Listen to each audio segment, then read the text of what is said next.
calma las aguas, ¿sí? Y permite que Ulises vuelva sano y salvo a su casa. Y Atenea le vuelve a ayudar ahí, ¿sí? O sea, vuelve a ayudarle, le hace recordar que tiene que volver a su tierra, a Ítaca, que su esposa le está esperando, que le querían quitar sus tierras, le hacen recordar todo prácticamente y le devuelven esa su astucia, esa forma de pelear estratégicamente. Y Poseidón calma las aguas para que él pueda volver a su casa.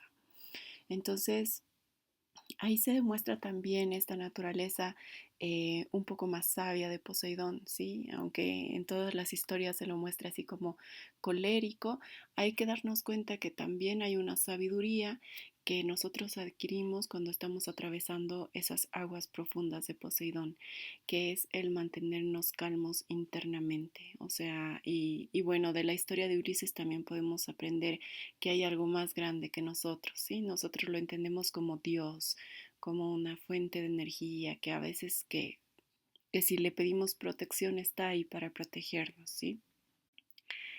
Y obviamente si nosotros nos imaginamos el mar, podemos encontrar esa naturaleza, si bien brusca, cada vez que hay tormentas, ¿cierto? El agua sumamente fuerte, fluyendo. Y también podemos ponernos a pensar un poco en el mar calmo, o sea, cuando las aguas están calmas. Entonces se dice que también Poseidón tenía este poder de ser calmo y de traer esa tranquilidad a sus emociones y a las aguas. Obviamente no se relata mucho de los momentos en los cuales él está así calmado, sin embargo, lo podemos nosotros imaginar de cómo es el mar, porque en la mitología tampoco se describe cómo es el mar, dado que obviamente era un lugar desconocido por sus profundidades, entonces en esas épocas nadie conocía exactamente cómo era el fondo del mar. Ahora nosotros que lo conocemos sabemos que en el fondo hay cosas hermosas, ¿sí? Hay una fauna y hay animales y hay colores muy lindos y hay una armonía, hay una cierta armonía, ¿sí? Entonces, se conoce a Poseidón, sí, por ser este gran agitador de las aguas y como una metáfora de las aguas internas, sí, de nuestras aguas internas. Por eso se lo representa con esta gran emocionalidad. Y cuando pienso un poco en Poseidón y me imagino cómo sería un poco reconocer su energía, me doy cuenta de que a Poseidón no le gustaba, o sea, sí, a él no le gustaba ser, o sea, completamente el dios del mar y buscaba tener un terreno firme. Entonces, si asociamos un poco eso como su lucha por buscar un terreno firme, quizás más estable, que te lo da la tierra, ¿sí? Porque obviamente en el agua todo es movimiento todo el tiempo y todo el tiempo uno está prácticamente en un vaivén, ¿sí? Y a mí me sucedió sentirme en esta sensación de vaivén cuando yo viajé. Después de la universidad yo opté por una beca y me fui a Italia a estudiar. Yo estaba muy emocionada porque era mi primer viaje lejos y estaba emocionada de encontrar nueva gente y otra cultura y algo así. Era completamente distinto, ¿sí? Y me tomó un tiempo adecuarme y además entender el idioma, que yo ya lo había estudiado aquí, pero el entenderlo allá es completamente distinto. O sea, al inicio no entendía nada de lo que hablaban. Gracias a Dios yo llegué a una casa de familia y ellos me ayudaban mucho. Entonces me explicaban dónde tenía que ir, dónde había que comprar las cosas que había que comprar, o sea, muy amables. Y al final, cuando estaba terminando el máster, teníamos una etapa como una pausa en donde todos nos dedicábamos a hacer la tesis y después iba a haber las defensas de la tesis.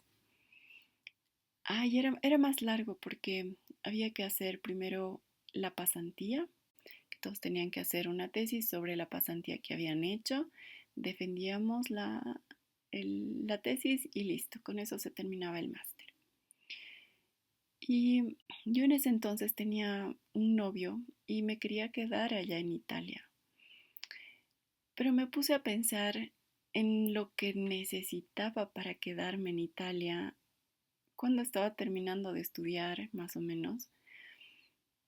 Entonces no había creado como un plan, no lo había planificado, no busqué, digamos, alternativas ni nada hasta después de todo el año, ¿no?, que yo estaba estudiando. Dije, ok, ahora me quiero quedar, quizás yo pueda encontrar una pasantía donde me ofrezcan un trabajo y me pueda quedar a trabajar.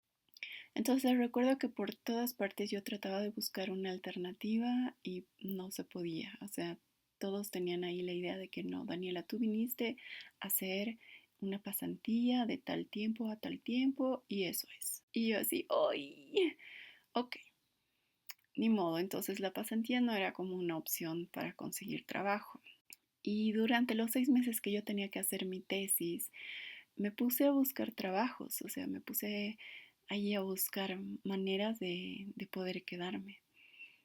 Y cuando busqué trabajos durante ese tiempo, honestamente me sentí en una tempestad tipo Poseidón, así súper fuerte, que me llevaba por un lado y por otro lado y yo no tenía ni siquiera un norte. Primero sucedió que yo me tenía que cambiar de casa, de vivir con esa familia, me fui a vivir al centro de la ciudad. Entonces, buscar una casa, así, uf, y fijarse los precios y ver que realmente sea adecuado. Encontré un lugar y me mudo ahí.